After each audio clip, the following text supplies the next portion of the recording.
شهر رمضان الذي أنزل فيه القرآن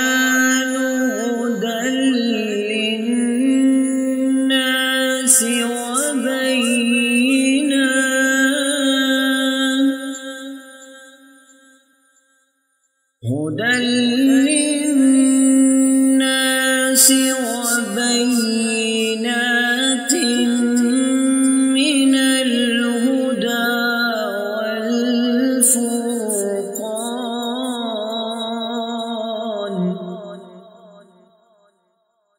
فمن شهد منكم الشهر فليصم.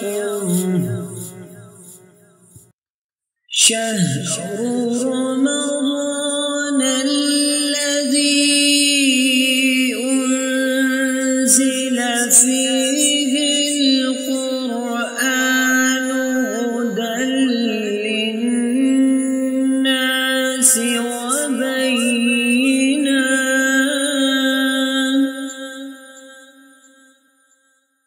هدى للناس